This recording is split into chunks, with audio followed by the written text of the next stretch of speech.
Memasuki tahun 2016, banyak analis optimistis perekonomian dan pasar Indonesia akan semakin membaik. Indonesia bahkan dinilai mempunyai peluang besar menjadi lebih baik dibanding negara berkembang lainnya. Apa saja faktor penyebabnya? Sektor bisnis apa yang menarik untuk dicermati? Berikut analisis dari Dana Kriakopolo, Senior Economist Center for Economics and Business Research, dan Denny Purhadianto, Head of Indonesia Institute of Chartered Accountants in England.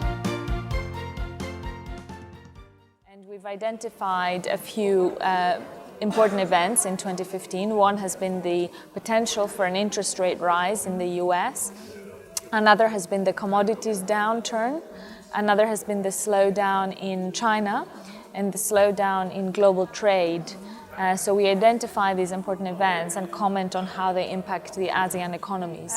Well, in 2015 mainly, we see an acceleration in 2016. The risks have mainly been on the downside in 2015. So all these factors that I mentioned have slowed down the economic performance of Indonesia. Not so much because Indonesia itself is, say, too dependent on China or too dependent on commodities, but is a general perception of investors of how emerging markets are doing and how exposed they are.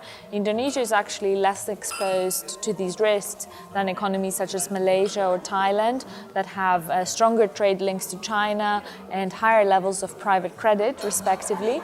So Indonesia is to an extent better insulated, but that doesn't mean that it's not vulnerable to these general risks that emerging markets are facing today. But we think that come 2016, the global economic outlook is improving and Indonesia is expected to benefit from that as well.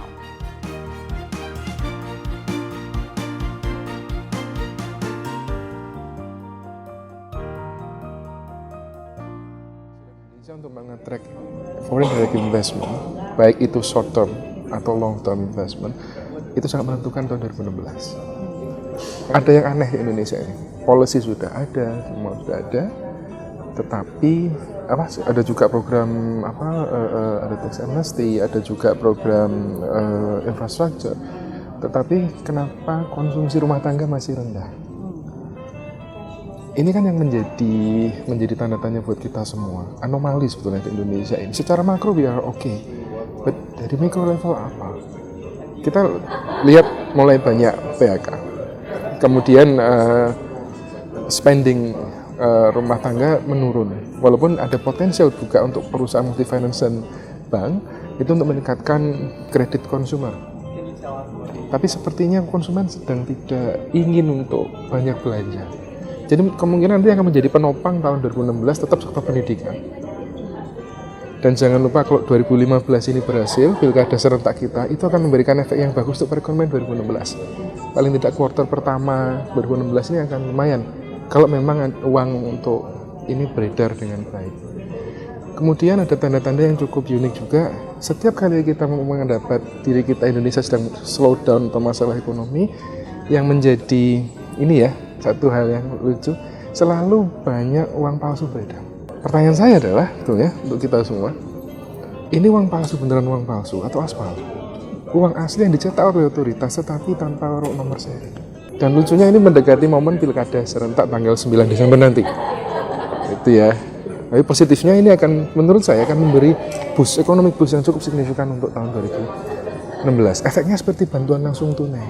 Ketika masyarakat susah gitu ya, BLT jalan. Ini kan nggak ada. Presiden dan kabinet ngotot harus ada, kita fokus ke infrastruktur. Infrastruktur paling cepat, jalannya aja baru jadi 2 tahun. Efeknya tahun ketiga atau tahun keempat. Not now, karena Pak uang itu sekarang lagi dikopel besar. Menunggu waktu yang cukup lama untuk mengalir ke bawah. Sependapat dengan Bank Indonesia, between 5.2 itu bisa lebih tinggi kalau pemerintah kita sudah bisa leadership-nya sudah tertata. Tadi dana di forecast-nya sampai dengan 2020 ASEAN 5 sampai 6, nggak bisa lebih tinggi dari itu.